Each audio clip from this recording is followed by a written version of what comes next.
a general of the armies. A rank superior to a 5-star general, being a general of the armies is so rare and prestigious that it's the highest possible rank in the entire United States Army.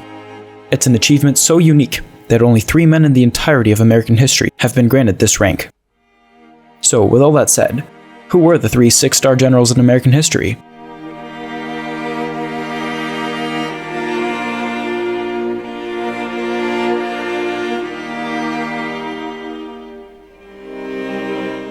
First, let's start by defining the term 6-star general. This designation is entirely unofficial and used because of the rank's superiority to the rank of General of the Army, whose members wear 5 stars.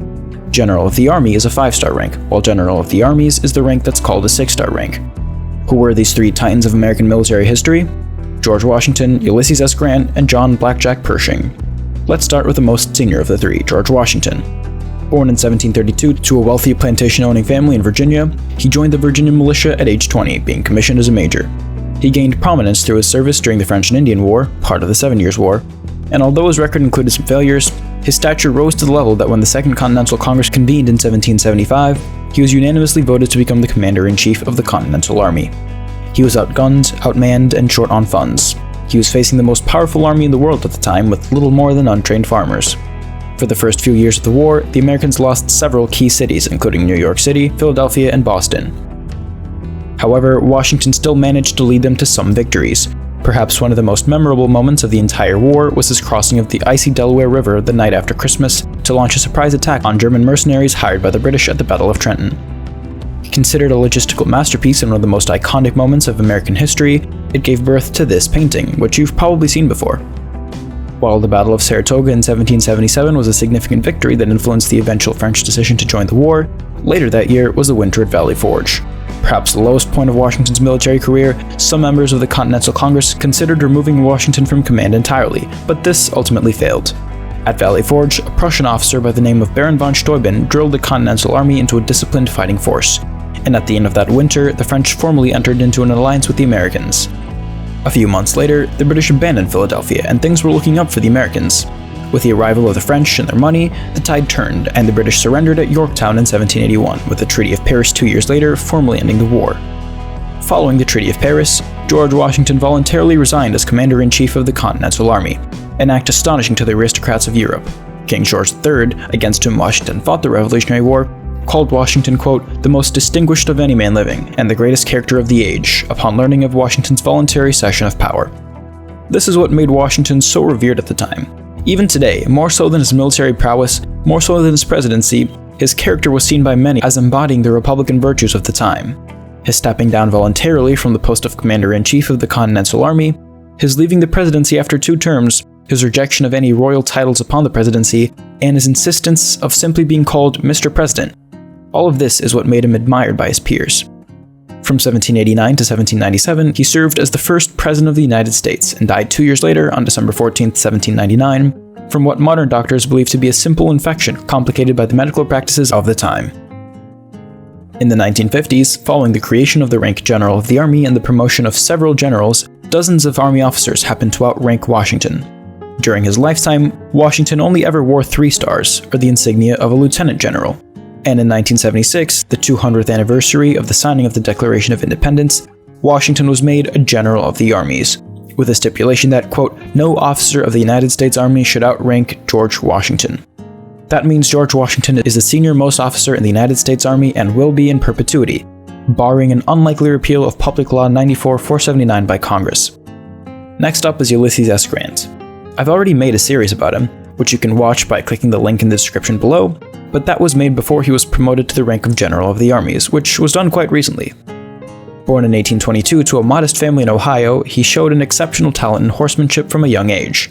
He could ride a galloping horse while standing on one leg at the age of 5. He attended West Point Military Academy, graduating in 1843. He served in the Mexican-American War under Generals Winfield Scott and Zachary Taylor, the latter of who became president himself later on. The period between the Mexican-American War and the Civil War was a troubled time for Grant. He languished out west, picking up the habit of alcoholism. This led to his resignation from the Army in 1854, and it was only after the Civil War began in 1861 that he rejoined it at the rank of colonel, being promoted to brigadier general shortly thereafter. He was placed in command of the District of Southeast Missouri, and in January of 1861, he got permission from General Halleck to start an offensive campaign. The month after that, February 1862, Grant led Union, or Northern forces, to one of their first major victories at the Battle of Fort Donelson. 15,000 troops surrendered to Grant, who insisted on unconditional surrender. This earned him a promotion to Major General and the nickname Unconditional Surrender Grant. In April of 1862, he defeated Confederate forces at the Battle of Shiloh, but incurred heavy losses. This led to heavy criticism and him temporarily losing command over his army, but he regained control in July of that year. The year after that, in 1863, Grant defeated Confederate forces at Vicksburg, splitting the Confederacy in half and taking control of the Mississippi River.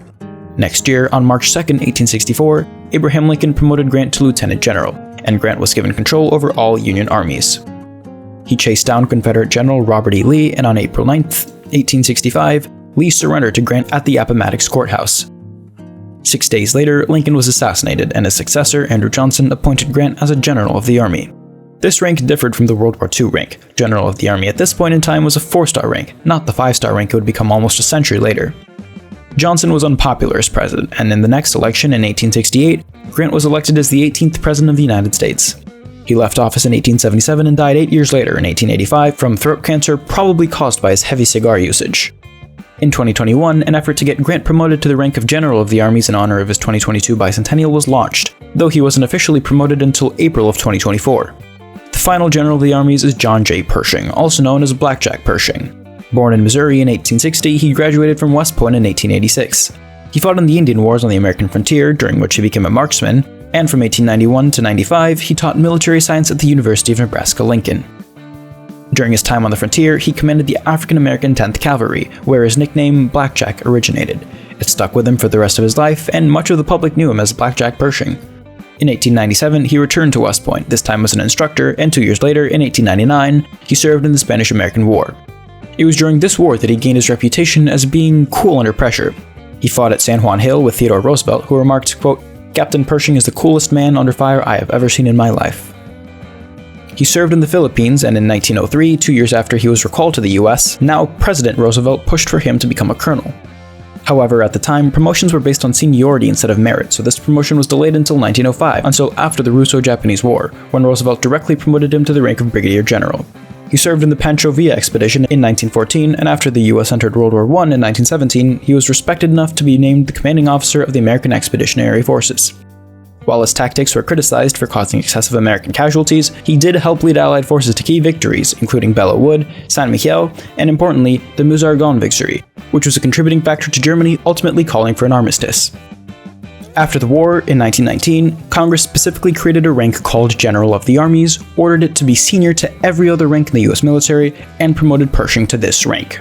He was the only General of the Armies to receive this rank while he was alive, but he only ever wore 4 stars. In 1921, he became Chief of Staff of the US Army. During his tenure, he created the Pershing Map, an early version of today's interstate highway system. 3 years later, in 1924, he retired due to Army regulations stipulating officers must retire at the age of 64. He had a quiet retirement and died in 1948 at the age of 87.